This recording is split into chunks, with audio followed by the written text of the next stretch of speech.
Wadhi nyime kama jatend piny William Ruto ramoni yo maber mar duoko nengo chiemo piny ka achiel gi tieko midhiero mar kech en miyo jopur mbolea e nengo moyweyo. Ruto ma oloso e kaunti ma Kirinyaga onyiero paro mar jotend Azimio mar miyo jopiny mogo ma nengo ne ogonyore kaka yo mar kedo gi kech kod idho e nengo mar ngima.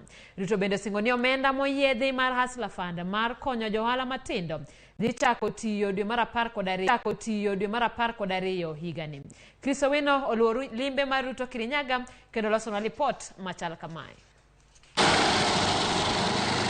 Bang' jotelo mag Azimio la Umoja soko wang'i kuom jwang'o oganda jo Kenya kaluwore gi idho malo e nengo mar ngima, jatend piny William Ruto kod jotelo mag Kenya Kwanza owuok oko kendo dok ne piny owacho mare e wi seyo mar dino itgi ne midhiero mag jopiny. Loso e nyasi mar yawo ayanga yawo maduong' mar Thiba e kaunti ma Kirinyaga, Ruto onyonore ni piny owacho mare nigi chenro madimba mar duoko piny nengo ngima ka achiel kod kedo gi midhiero mar kech kuom miyo jopur mbolea e nengo mogonyore.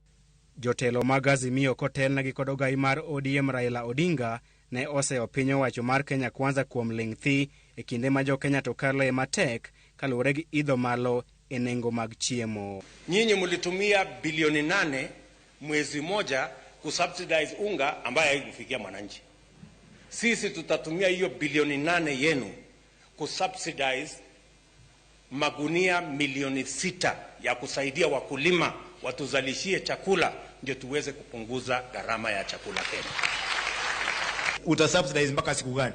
Afadhali kujenga economy, bei ya mafuta yenyewe ishuke yenyewe, tufanye kama ile kazi tumefanya hapa ya dam, ili bei ya chakula ishuke yenyewe, so that we can have a stable foundation to grow our economy. And we are happy to be part of that as leaders of Mount Kenya. Jotelo mag Azimio ne okwayo Ruto mondo duok nego mogo piny kuom thuolo machuok kaka yo maber mar konyo jopiny e keto chiemo e mesa. Ruto bende oyango ni kochakore dwe mar 12 higani, piny owacho mare dhi pogo jopur gunde milion 7 mag mbolea e nengo moyweyo e chenro mar konyogi yudo keyo mobup, yaro dero mar chiemo ka achiel gi duoko piny nengo chiemo.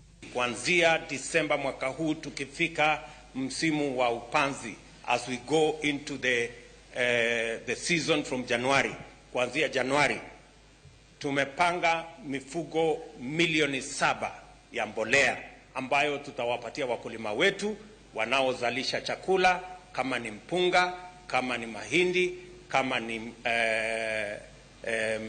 ngano na zile kahawa na chai. Ewi midhiero ma okel kod lokruok e kudho mar kor lwasi, jatend piny okwayo oganda jo Kenya mondo pidhi yiende maromo 100 ng'ato ka ng'ato kaka yo makende mar bero alwora. Kila Mkenya apande miti 100. Hiyo itatupatia miti bilioni 5. Kama uko na mtoto mpandie miti 100, kwa sababu kama mtoto mwenyewe hawezi kupanda, umpandie miti 100. Yule amezaliwa, sherehe ya kuzaliwa kwa mtoto apandiwe miti 100. Hivyo ndivyo tutahakikisha ya kwamba kuna mazingira ambayo itatupatia hali, ambayo itatupatia maji, itakayotusaidia tuweke kwa damu, tuzalishe chakula, ndio tuondoe njaa na tuhakikisha kwamba tunatumia hiyo kilimo kuzalisha uchumi wetu. Yawo maduong' mar Thiba igeno ni biro kuoyo pi e puothe mag ochele madirom eka 70,000. Jatend piny bende osingo mar manyo chiro ne ochele kod majan mapacho kae e pinje ma oko.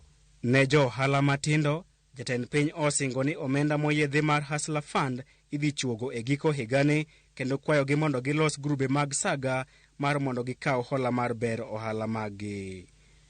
Chris Owino, Ramogi TV, Nairobi.